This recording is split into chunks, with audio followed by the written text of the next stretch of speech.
Welcome to the Beck and Siri Show. And here at Team Sirius Tri Club, it's not just about swim, bike, run. It's about who you become. On our show, we don't just talk to you about swimming, cycling, and running. We talk about mindset. We talk about fearless authenticity and being your very best self. Hey everybody, Ashley here from Team Sirius.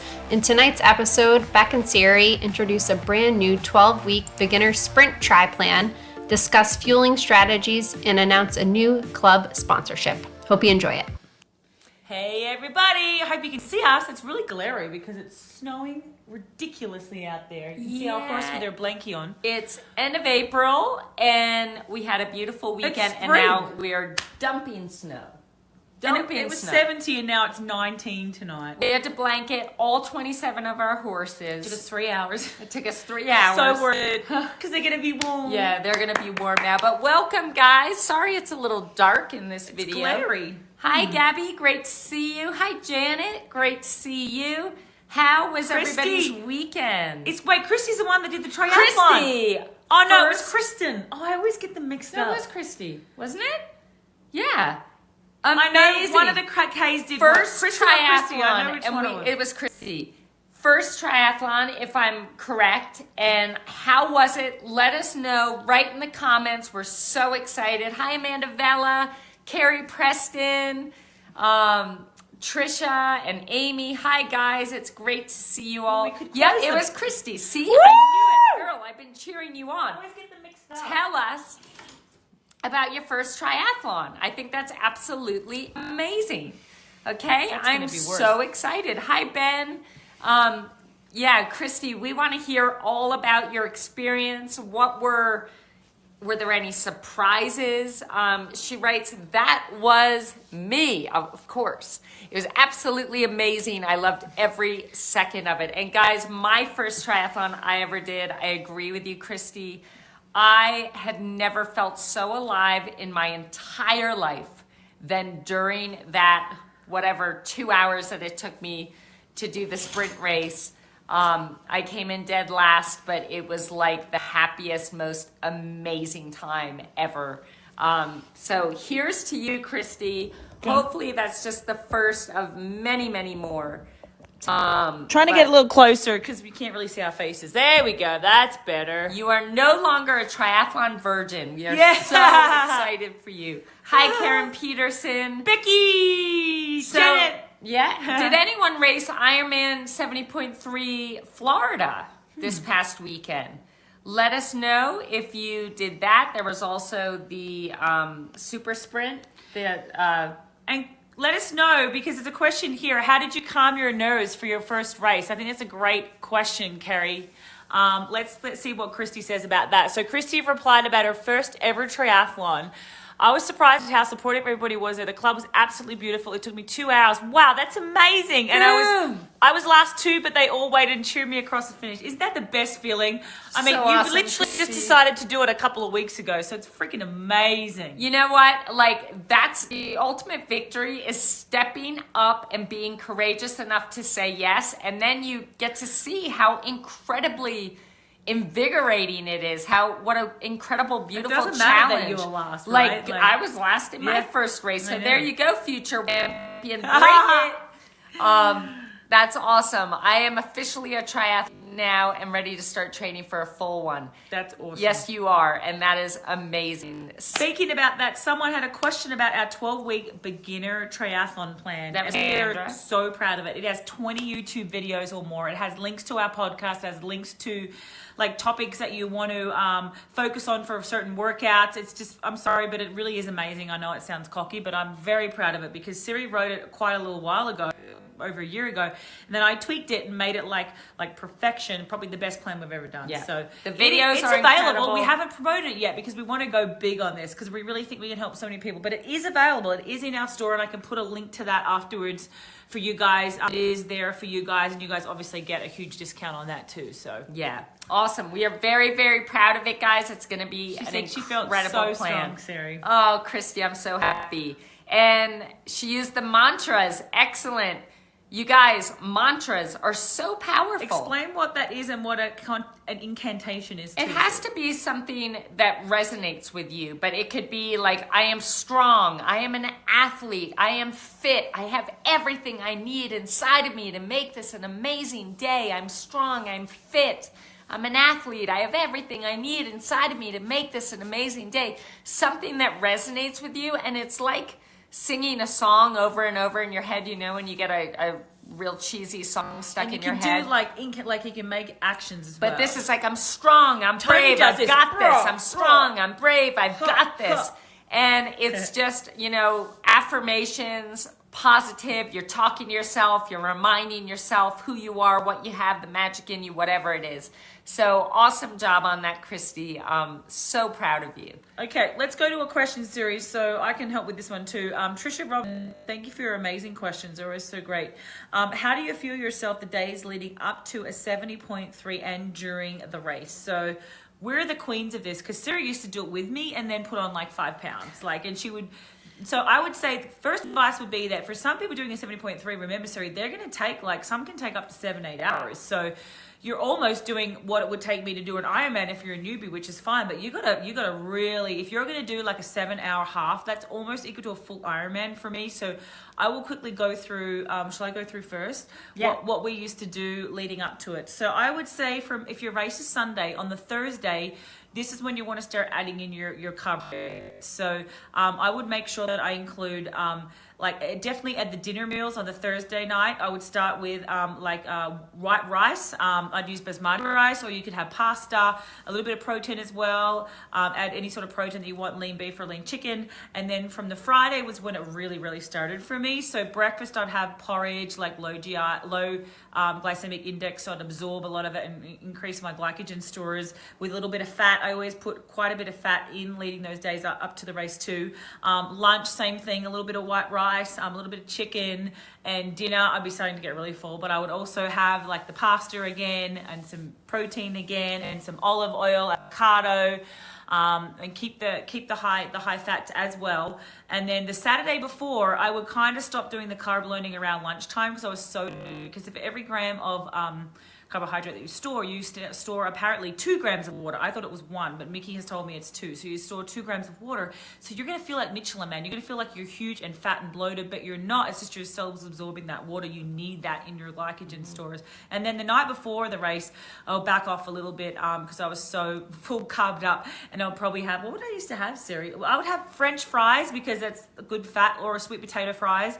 And then what would I have? You'd have pizza, but you really didn't cut down on the carbs the night before. Oh. Yeah, no. She had like pasta and French fries and protein, potato. You did not cut down on the carbs the night before, but that was for Ironman. Yeah, right. For the half, you'd be probably similar, Trisha, if you're thinking of doing around the 7-hour mark or so. I wouldn't go far off that guide. And then, what else? Try and cut down your fiber. Yeah, salt your food all continually, week. and then you won't have to worry so much about salt on the day. If it's not hot, you're probably not going to need salt tablets. You'll just need your electrolyte. Yeah. Salt up. And I would minimize your fiber, okay? I had an athlete once. Oh, this was terrible. Tell them the story. That went to a very famous other triathlete and said, hey, you know, what's your advice for fueling before and during an Ironman? And he said to her, and he was joking, he said, get all the fiber, all the fruit, all the vegetables, you just want fruit, veggies in the 2 days leading into the race. And she got into the Ironman and had the worst diarrhea the entire race. And I said to her, that was a joke. He was joking. He was kidding. You don't want to have tons of fiber, tons of fruit, tons of veggies in the days leading into the race. And definitely on race day. But here's the thing as far as race day goes, guys, and leading into race day. You don't want to be having all new foods race week. Suddenly saying, oh, I'm going to try this and try that and have sushi because it has rice and all of this. No, stick to what you're used to. Don't do sushi. You want home cooked meals too, guys. Don't eat out in restaurants. We don't want you to get bacterial infections I mean, if you have to, you have to. But try to shop and buy your own food and cook it. But eat what you're used to eating. Eat what you know your body responds well to. And during the race, you know, in your training leading up to the race, This is really important. You should practice. be experimenting with different types of What food, whether sits it's well. gels or a banana or a peanut butter sandwich. Like, what is it that you can put in your stomach and still train hard and give a really good effort and your stomach's fine? But what is it that you can eat that not only keeps your stomach healthy and strong, but gives you consistent energy? And that's what you want to eat during the race. Okay? Yeah, and some people prefer liquid, some prefer solid. I liked a bit of both, but some people want all liquid, like the Chrissy Wellington. And Rini, did she have much solids? I don't know, but some people prefer a lot of liquid, some like a lot of Gels. solid. But you've got to find something that suits you. And then if you want the carbo fuel that, and I always forget the damn name, so if somebody remembers the F2C stuff, definitely, like, we're not experts in this, but Greg and Glenda are. So tag Yes, them, find something amazing. that works for you. I'm not going to claim that I'm an expert. I do know that during the race, like, and Tricia, we don't mean to freak you out, but you've got to get this right, because the only thing that can let you down on race day, if you've been on our plan, we honestly believe if you've been following it to a T, is your nutrition and your mindset. So get that right, and you're going to have that right. Keep your fuel in, prepare. If the gels don't fit well, find something that does. A carbo drink might work better than gels. It's still fluid, but you're going to get that high concentrate in. But remember, on race day, 1 gram of carbs per kilo of body weight per hour would be at a minimum. I would aim for that, but practice it in training on the long, hard days. Don't practice it on a 2-hour session. Well, over 2 hours, but 3, 4 hour, 5 hour, 6 hour sessions, you have to be fueling like that, because you want to know how you can digest it. And then 1 gram, write this down, Trish, 1 gram of carbs per kilo of body weight per hour. I'm 60 kilos, well, I'm a little heavier now. I used to have at least 60 grams an hour of carbohydrate, and I would break that into 20 minutes, 20 grams with 200 to 400 mils of water. Because electrolyte is concentrated carbs, and that's just going to put way more carbs in your body, and you're not going to be able to digest it if you have the water going in as well. So I know this is long-winded, but write it down, because you want to be having, and we can help you again closer to the race, but you want to be having for that 7-8 hour race, like however many, 50 kilos, 50 grams an hour. But break it up, like do like say 4 lots of 12.5 or 10 grams if it's a gel of 10 grams, and double the amount of water you're taking. So that'd be with 200 mils of water. I was fine getting away with 100 mils per 10 grams or 200 mils per 20 grams. I know Mickey recommends double that, but I was fine doing just that amount to digest it. So like go for 100 mils per 10 grams of carb. And to see how you go in training. I know that's a lot to take in, but we're happy to help when it comes close. And just replay this video, because that is so incredibly important, and you need to practice this, and you need to have a plan, especially not necessarily for an Olympic distance, and definitely not for a sprint, but for a half Ironman or an Ironman. For sure. It's the 4th discipline. You have to have a plan. And you know what? I asked some of my, and I'll say it because Karen laughs at it now. We worked out, and I told her what to have, and we worked out she'd only have 400 calories or like 120 grams of carbs in her like 4-hour session, which was nowhere near enough. So know what you're taking in. Like I used to write it down. 1 gel, 20 grams. Okay, set my clock for 20 minutes. 1 gel, bim, 20 minutes. And know, or mark your bottle. If you fuel in a liquid fuel in a bottle, mark it per hour. I used to mark off the 5-hour slots with a big texter and know that I would get through that each 30-minute section, right? So you have to know exactly how much you're taking in. There's no excuse to not know. Like work it out, write it out. Even you have to look at the back of the container and say, oh, F2C, that's that much in a scoop, so that much in the bottle. Like it's scientific. Like you have to really, really focus on this. And even in an Olympic, not so much, but if it's a 4-hour race, that's kind of equal to me racing a half, you still definitely need to be 1 gram of carbs per kilo. Yeah. Per hour. Yeah. Awesome. Sorry, And- that was a lot. And one other thing about you guys, if you're doing a longer race, and for some of you, an Olympic distance might be a longer race, keep in mind that if you're out on the swim, for a long period of time, whether it's, 30 minutes or an hour, or maybe, 2 hours in an Ironman swim, know that for that 2 hours, you haven't been drinking and you haven't been eating. So the first thing that you should do when you get out of water is, and you get on your bike, is eat something, drink something, and I would take in your solid foods. Okay, if you have a plan, you're gonna eat some solid foods and then you'll have some gels. Eat most of your solids early on in the bike, because as you get going and you're in the race longer, you may not feel like those solids anymore. So try and get them in early after the swim, and that's going to really help That was you. something that you told me was really important. Yeah, it's so important, Straight you guys. after, as soon as you get on that, even if you don't feel like it, you got to force it. You've got to. It is like force feeding, like honestly, you guys, like, and you found that probably when you're racing too. Like, it's, you force feed yourself. You do not feel like eating. You do not feel like eating.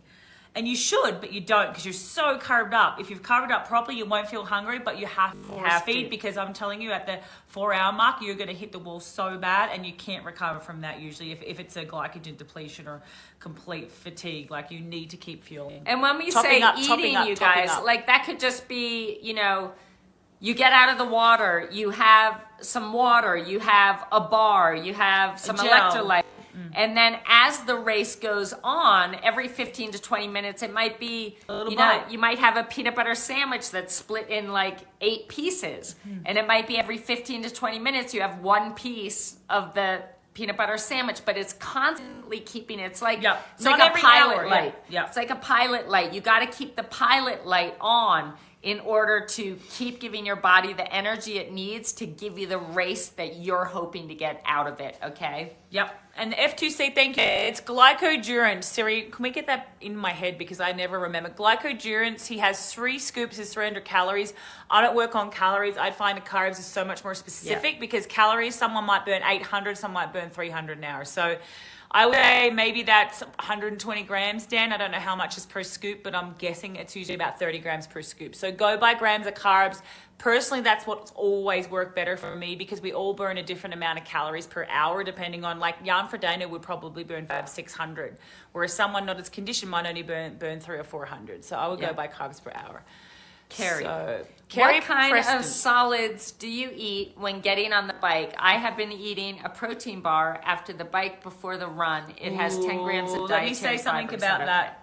I would say that close to getting onto the run, it might be worth training, Carrie, but I don't recommend that. I don't recommend that at all. I think if you're going to have the solids, like Siri said, get them in at the start of the bike, because you have to start digesting them. I've had so many issues where in training it was totally fine, and then I get to a race, I'd have protein bar, which is so hard to digest. Protein's the hardest thing to digest for you. You want something really quick that absorbs quick, and I get onto the run and I have stomach cramps after like 5 or 10 minutes. So I would say if you're going to have that, that's fine, but do not do it just getting off the bike. Have it.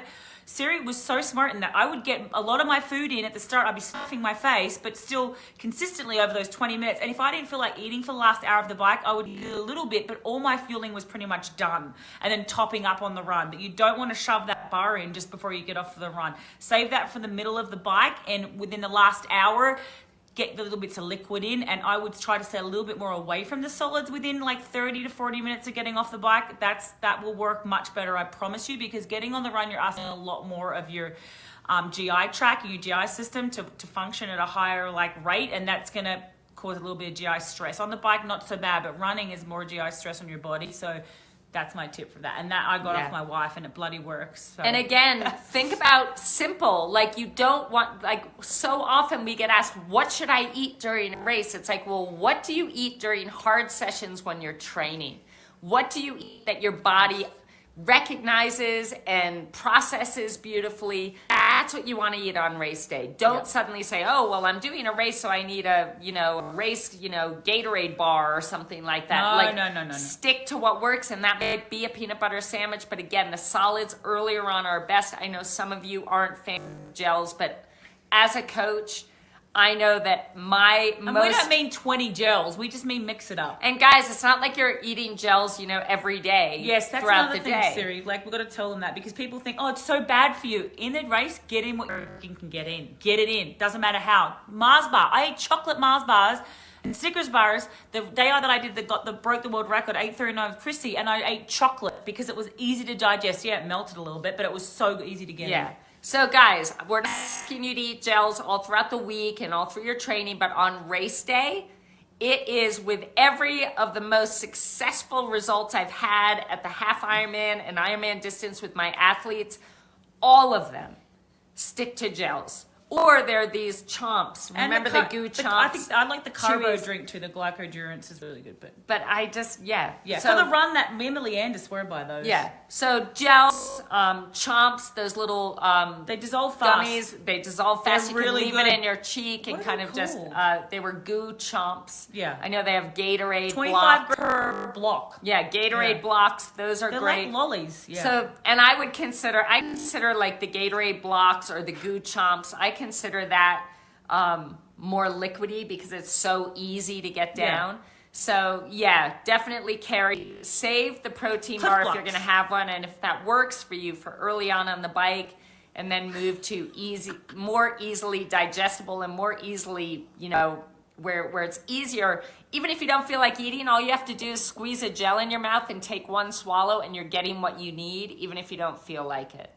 Yep, and you are allowed to eat chocolate. Like, I'm joking. Like, I'm not joking. Like, Brett Sutton said to me to eat chocolate in the run, and I did, and I bought a Cadbury's chocolate, and I ate it because it wasn't that hot and rough, and I ate it in the run, and I ran to 2:55. And I'm not saying that will work for everybody, but have, like, a plethora of choices. Like, have your special needs and have all different stuff. You might have a banana, have a Snickers bar, have a gel.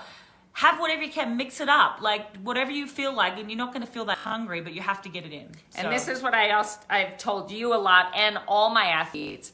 You have no idea what you're going to be craving. Like. You have no idea. So you want to have kind of a smorgasbord available for you. Have the chocolate bar, have the gummies, have the gels, have the peanut butter sandwich. You may find that all you want is something salty, so have the pretzels. Okay, and they should have that at a lot of the stations as well. But don't have any expectations as to what you're going to feel like and what you're going to want to eat. You can be as prepared as possible, but you may come up with some cravings, and that's your body telling you.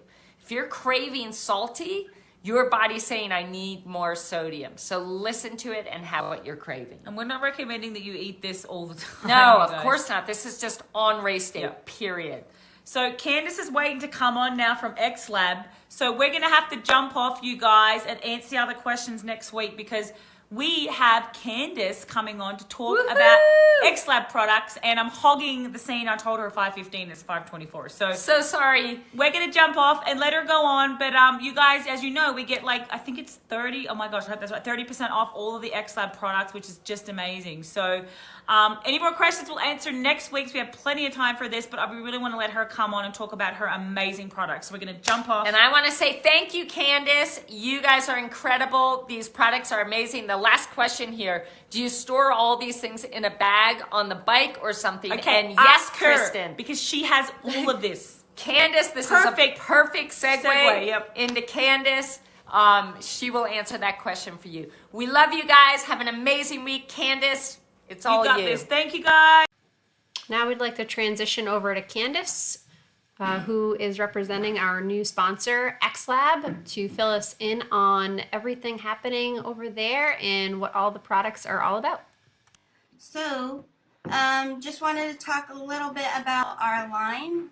Basically, a rule of thumb, if you want to store on your bike, we probably have something that you can use. So, just to start off, there was a lady that had a question about storing items on your bike with a bag. So yes, we do. We have all sorts of bags depending on your bike. So you have your traditional strap bags, lots of room. This is one of our bigger ones. Lots of room in there for your nutrition. If you want to care about aerodynamics, we have our super aerodynamic ones, our Stealth Pocket series. And so you can see the size difference. We'll zoom out a bit. So a lot of nutrition. You could probably get about 8 gels, maybe even more than that in there. Some Cliff Bars, etc. And then if your bike has bosses on them, things to screw your bag on, you can actually use one of these bags. Really clean looking. Again, that's only for certain types of bikes. So yeah, we have a lot of options because we want to make sure you can store your nutrition. I'll start off with if anyone has any questions. Yes, as Beck said, you get 30% off, and that's good through the rest of the year, and it's multiple use as well.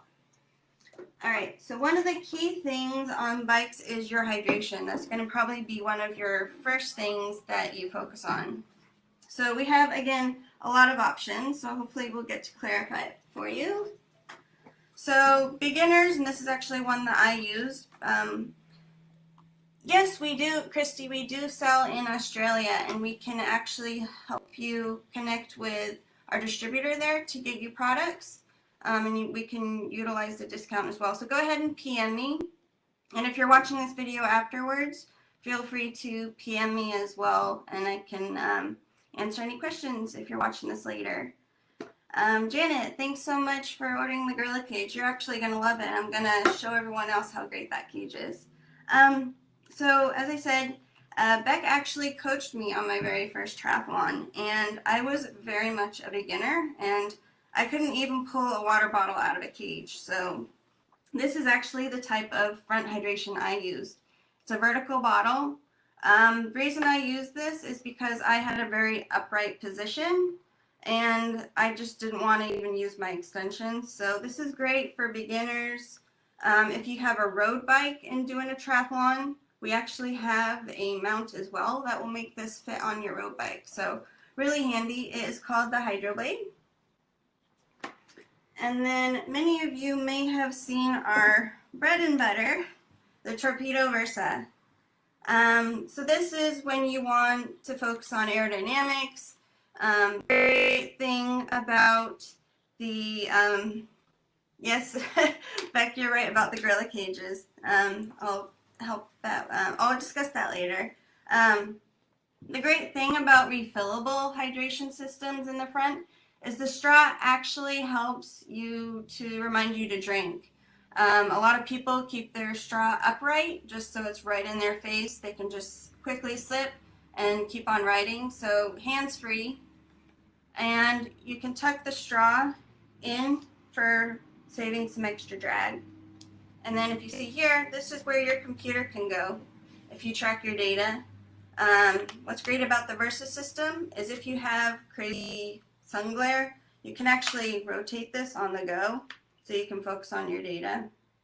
So this is the Torpedo Versa line. And then if you're like, no, I don't really want a refillable hydration system, we do have some standard bottle front hydration systems. So you just take the bottle out of the front and then put it back once you're done refilling. And you can also place your computer on the top. So easy view, very compact. So what basically it comes down to preference. And yeah, so the next thing, as many people are talking about cages, one thing that we did for bottle cages is basically say a bottle cage is not just a bottle cage. It depends on where you're going to put it on your bike. So for the front hydration, we have the Torpedo cage. And the reason why we designed our cages depending on where you place it on the bike is this is for your aero bar. I'm trying to get it so you can see it. It's got these slanted sides. So when you have it mounted on the front, you can quickly pull up on your bottle and quickly take a drink. If you have something like the Gorilla Cage flat, you see how long you'd have to pull the bottle out in order to access it. So that's why, depending on where you mount your cage, whether it's on your extension, your aero extensions, on your frame, on your rear, you really want to make sure you have the right cage for it. So with Gorilla Cages, Janet, glad to hear you've got Gorilla Cages, is the high sides. The bottle, oh, I have a bottle, I can show you the bottle. So you can see how much surface area that cage supports the bottle. Now if you have this on the back, there's extra force at the back of your bike, and so this is not going to launch. It's supporting everything you need, and I'm probably not going to be able to get this bottle out. There it is. So yeah, this is just a really good rear cage. It's great for even mountain bikes if you have a mountain bike. And if you just happen to be spectating in a triathlon, You'll actually see quite a few of these on the rear just because they're not going to let your bottle go. And don't worry about like, oh, well, if it's so tight, am I going to be able to get it back into the cage? You actually are. So very small details, but you actually have this flare right at the top, which is actually going to help you guide the bottle into the cage once you're finished. All right. So we have our front hydration, we showed our bags, we showed our cages. The next thing, if you go to longer races, 70.3s, Ironmans, you're probably going to want to store more hydration on your bike. So we do have, again, more options. We have our single bottles. This actually has a little aerodynamic accessory, repair storage accessory on it. So this is a great one bottle cage. And then if you're doing an Ironman, you'll probably see a lot of people with 2 bottles. So this is our turbo wing. This is actually one of our most popular systems just because it's really budget friendly. It has a lot of adjustability, so you're going to be able to make sure you're able to reach back there and grab your bottle when you need to hydrate. It does have some options. You can put repair on the back or underneath just in case if you get a flat. And then this thing, so you might have seen it on Danielle's bike. We actually have, let me see if I can tilt a little bit. Oh, there's Danielle up there. So she actually used this in her first couple Kona wins.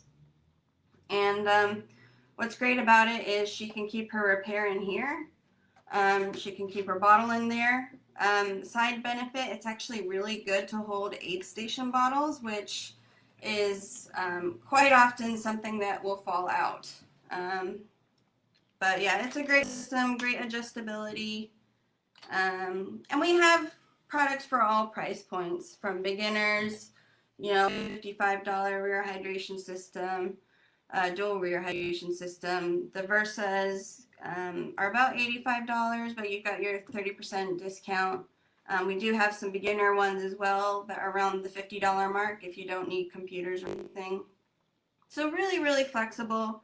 But in the end, it just all comes down to what you really want to carry. Everyone's different. You'll see people in Kona that have a single rear hydration system.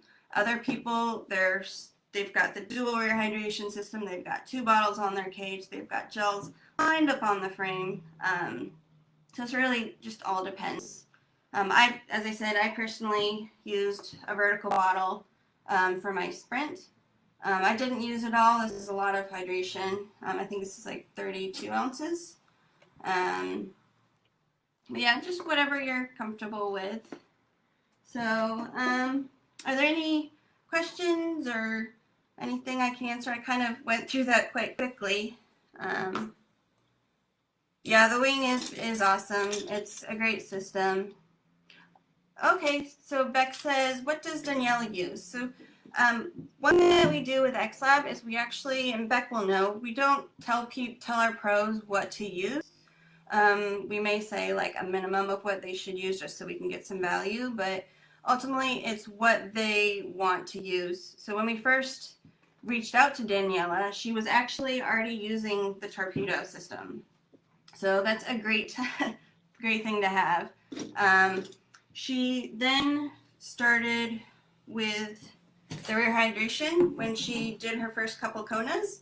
So she actually had this identical setup. So she had the Delta 400 series, which comes with a Gorilla cage and has the aero pouch at the back. Later on, she actually switched to the carbon wing, which is our dual rear hydration system. That's carbon. So it's our top of the line. This isn't it. I didn't actually bring that with me, but it has integrated storage, so you can tuck your repair inside, so you're not going to get extra drag.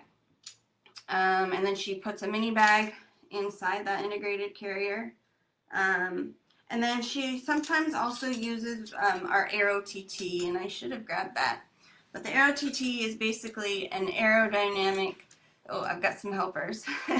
It's an aerodynamic bottle and cage that you put on the frame. And I think actually Beck, you might have used the ROTT. I think that's what you used to mark your hydration graduations on it. Thank you, Rod. So yeah, this is what she has sometimes used as well. Oh yeah, the picture actually, you can kind of see that there's the ROTT right there. She's got her front hydration system at the top, and then at the very back is that Delta 400 system. All right, let's see. Oh, Dan, you actually, yeah, you brought up some good points. So our dual rear systems, I do recommend, we do have a saddle compatibility chart on our website that will help you just figure out if a system is compatible with your specific saddle. So Selly does have quite a few different models. There's the Selly SMP saddle, and we are the only ones that actually make something specifically for that saddle. Also, there's a popular saddle, the ISM PN 4.X and the 3.X series. Again, we have specific carriers for those saddles. So, and if you want, you can feel free to PM me and I can help you as well. I just would need to know your make and model of your saddle and what you're looking for, and I can help you out with that. Ben, so yes, does the vertical bottle help with aerodynamics with exposed front brake cables? So you're not going to get too much drag with the front brake cables. The Hydroblade, where did I put the Hydroblade? Oh, it does help clean up that front area. The one issue with vertical bottles, and why you see a lot of them on beginner bikes, is the very large surface area that crosswind drag is going to have. And you're obviously not going to have a lot of drag from here, but the wind tunnels are great in that you can test, this frontal drag data, but quite often, like in a typical race, you're going to have at least a 5-degree wind. So it's going to hit the side of this bottle, and that's where you're going to have your drag. So some people will use this bottle if they have really narrow extensions, and you can't unfortunately use the Versa. But if you are concerned with aerodynamics and you want to save as much as you can, I would see if you can try and get the Versa on there. We are working on some new products. I unfortunately can't say too much, but something that could address what you're talking about, Ben. Yeah, I mean, ultimately, as I said, a lot of it is personal. If you just don't have the setup that supports, this hydration bottle, if you're just so narrow, even narrower than this bottle, then absolutely the Hydroblade is going to definitely help clean that front area up. So, yeah, good question. Yeah, so Beck, you brought up a good point about being able to see what you drink. A lot of people love the black. I will say the black does quite often outsell the clear just because of the nice look of it. Really can stealth out your bike. But honestly, for me, I love seeing how much I have in here. I mean, you can mark up the graduations here. Our AquaShot bottle, we have a squeeze squirt bottle that actually has graduations as well. I think every 5 ounces, it puts it on there. Yeah, Ben. Well, I will definitely be in touch. Being part of Team Sirius, you can definitely get some advantages. So we'll definitely, if we need help, be in touch. Dan, yes, you brought up a great point. So we like to offer options, as you can tell. So the Versa has a solid cap. So all you have to do when you go to refill is flip this open. And then this actually is wide enough to fit like a Gatorade bottle, the water bottles in at the aid stations. If you don't want to mess with the solid cap, we do offer a black refill lid, which does stay open. I'm sorry, I keep looking down at myself, so I'm not looking at you guys. You can use the black slotted lid and just not have to worry about moving anything when you get to that aid station. And you can just grab a bottle, quickly fill in, and go. Yeah.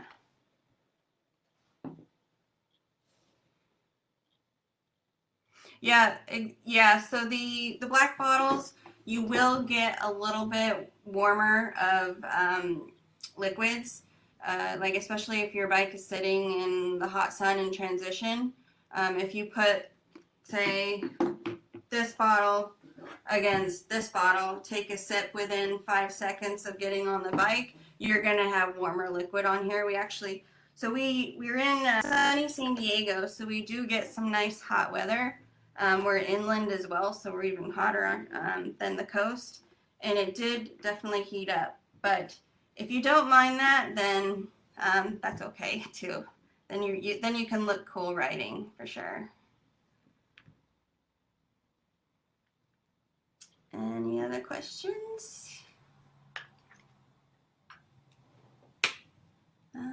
Just trying to see if there's anything. We do offer some little accessories like inflators, CO2 inflators for your cartridges, toolkits. Yes, my mother says toolkits. So Xlab is a family-run business. We started out as the first mail order store called Nitro. Some of you may have heard about Nitro. It turned into a retail store in Encinitas, and that was really where the pros would go. And I grew up, if you go to my profile page, I made the post public. You can see how little I was when I started. So you had the likes of McKeely Jones, Paula Newby Fraser coming in. Paula Newby Fraser's brother actually used to work for us. And so really, like, triathlon's in my blood. And I came on in 2011. And I'm slowly taking over the company. My father, Craig Turner, he's the designer of all the products.